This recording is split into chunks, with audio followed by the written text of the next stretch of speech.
بسم اللہ الرحمن الرحیم۔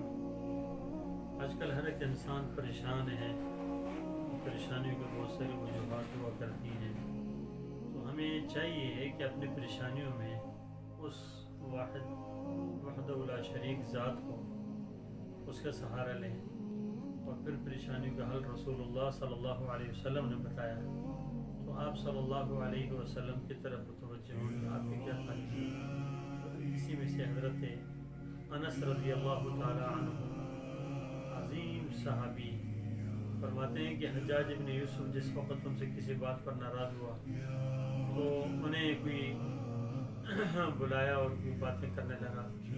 پھر حجاج کہنے لگا کہ تمہیں پتہ ہے کہ میری ناراضگی اور یا یہ ہے کہ میرے سامنے کوئی اس طریقے کی بات کرنا، اس کی سزا کیا ہو سکتی ہے، کہاں موت ہو سکتی ہے۔ حضرت انس رضی اللہ تعالیٰ عنہ نے فرمایا تم میرا کچھ بھی نہیں بگاڑ سکتے اور کبھی کچھ بھی نہیں کر سکتے۔ میں نے کہا کیوں نہیں؟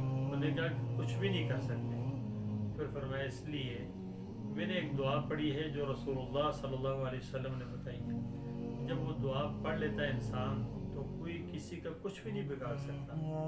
پھر حضرت انس رضی اللہ تعالیٰ عنہ سے حجاج کہنے لگا کہ اگر آپ مجھے یہ دعا سکھا دیں، تو نے کہا کہ تم اس کے اہل نہیں ہو کہ تمہیں سکھاؤ۔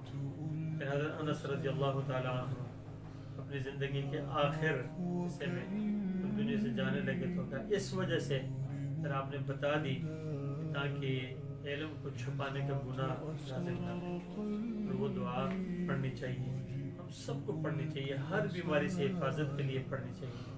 بسم اللہ علی نفسی و دینی، بسم اللہ علی اہلی و مالی و ولدی، بسم اللہ علی ما اعطانی اللہ، اللہ ربی لا اشرک بی شیء، اللہ اکبر اللہ اکبر اللہ اکبر، واعز واجل واعظم مما اخاف واحذر، عز جارک جل ثناؤک ولا الہ غیرک، لا الہ الا انت۔ یہ جو دعا ہے نا، اس کو آپ دیکھیں گے تو آپ کے سامنے آ جائے گی، ہر جگہ لکھی ہوئی ملتی ہے۔ ہمیں چاہیے کہ اس دعا کا اہتمام کریں، اللہ تبارک و تعالی عمل کی توفیق عطا فرمائے۔